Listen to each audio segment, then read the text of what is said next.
Pernah nggak sih, kamu ngerasa capek banget? Bukan capek karena kamu malas, tapi justru sebaliknya.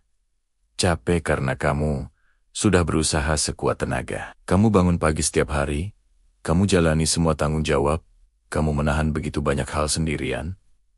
Tapi anehnya, hidup kok rasanya tetap berat ya. Kalau kamu lagi ada di fase itu, video ini mungkin bisa jadi teman ngobrol buat kamu. Seringkali kita mikir begini, kalau hidup terasa berat, itu artinya kita kurang usaha, kurang kerja keras, kurang pintar, kurang ini, kurang itu. Padahal, seringkali bukan itu masalahnya. Masalah sebenarnya adalah kita mungkin sedang berusaha di tempat yang salah, atau kita menghabiskan terlalu banyak energi untuk hal-hal yang sebenarnya sama sekali tidak bisa kita kendalikan. Di dalam filsafat Stoik, ada satu prinsip yang sederhana, tapi jujur banget.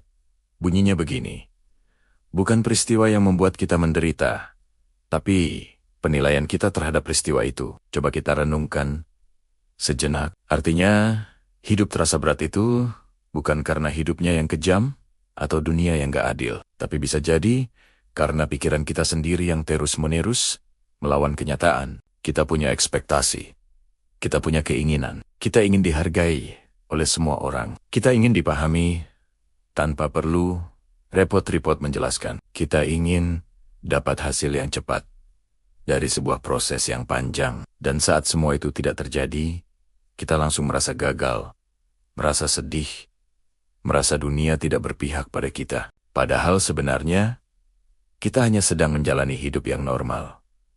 Hidup memang seperti itu. Tidak semua hal akan berjalan sesuai keinginan kita. Contohnya, dalam kehidupan nyata deh. Mungkin kamu sudah kerja keras mati-matian, tapi hasilnya belum juga kelihatan. Kamu sudah berusaha bersikap baik ke semua orang, tapi tetap saja ada yang meremehkan. Kamu sudah mencoba untuk tenang, tapi rasanya hidup ini terus menekan dari berbagai sisi. Lalu, di saat-saat seperti itu, pikiran kita mulai berisik. Harusnya nggak begini. Harusnya aku sudah sampai di tujuan. Harusnya mereka mengerti perasaanku. Nah, disitulah sebenarnya beban yang sesungguhnya muncul. Bukan dari kenyataannya, tapi dari kata harusnya itu tadi. Kata harusnya menciptakan jurang antara realita dan harapan. Dan di jurang itulah kita merasa lelah. Para filsuf Stoik mengajarkan satu hal yang sangat penting. Menerima itu bukan berarti menyerah. Menerima itu artinya berhenti melawan hal-hal yang memang ada di luar kendali kita. Kamu capek itu bukan karena kamu kurang kuat, tapi mungkin karena kamu sudah terlalu lama berperang dengan hal-hal yang tidak bisa kamu ubah. Apa saja itu? Pendapat orang lain tentang kamu, berjalannya waktu yang tidak bisa dipercepat atau diperlambat, keinginan untuk mendapatkan hasil instan, atau bahkan masa lalu yang sudah terjadi. Semakin keras kamu melawan semua itu, semakin berat hidupmu akan terasa. Itu seperti berenang melawan arus.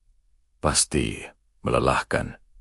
Sekarang, coba kita ubah cara pandang kita sedikit saja. Ini bukan tentang mengubah keadaan di luar sana, tapi mengubah cara kita melihatnya di dalam sini. Daripada berkata, hidupku berat banget, coba ganti dengan, aku sedang menjalani hidup apa adanya, dengan segala naik turunnya. Daripada merasa, aku tertinggal jauh, coba katakan pada diri sendiri, aku sedang bergerak dengan ritmeku sendiri. Dan itu tidak apa-apa. Saat kamu berhenti melawan kenyataan, energi yang tadinya habis untuk mengeluh, untuk marah, untuk merasa sedih, bisa dialihkan. Energi itu bisa kamu pakai untuk melangkah lebih tenang, untuk mencari solusi, atau bahkan sekadar untuk beristirahat dan memulihkan diri. Kamu jadi punya kekuatan lebih untuk fokus pada apa yang bisa kamu kendalikan. Usahamu, sikapmu, dan reaksimu. Jadi, kalau hari ini hidupmu terasa berat, ingatlah, itu bukan tanda kamu gagal. Sama sekali bukan. Bisa jadi, itu adalah tanda bahwa kamu sedang belajar untuk melepaskan hal-hal yang memang bukan tanggung jawabmu untuk kamu ubah. Belajar untuk berdamai dengan ketidakpastian. Pelan-pelan saja. Gak perlu terburu-buru. Tetaplah berjalan, meski langkahmu terasa kecil, tanpa perlu membuktikan apapun ke semua orang. Karena pada akhirnya, hidup yang tenang itu bukan berarti hidup tanpa masalah, tapi hidup yang tidak lagi ribut di dalam kepala kita sendiri. Terima kasih sudah menonton. Semoga harimu lebih ringan. Kalau pembahasan ini terasa dekat dengan hidupmu, itu wajar. Banyak dari kita sedang berada di fase yang sama. Subscribe jika kamu ingin pengingat untuk tetap berjalan dengan sadar dan tenang. Kalau kamu mau, tulis di kolom komentar. Bagian mana dari hidup yang paling sering bikin kamu capek belakangan ini?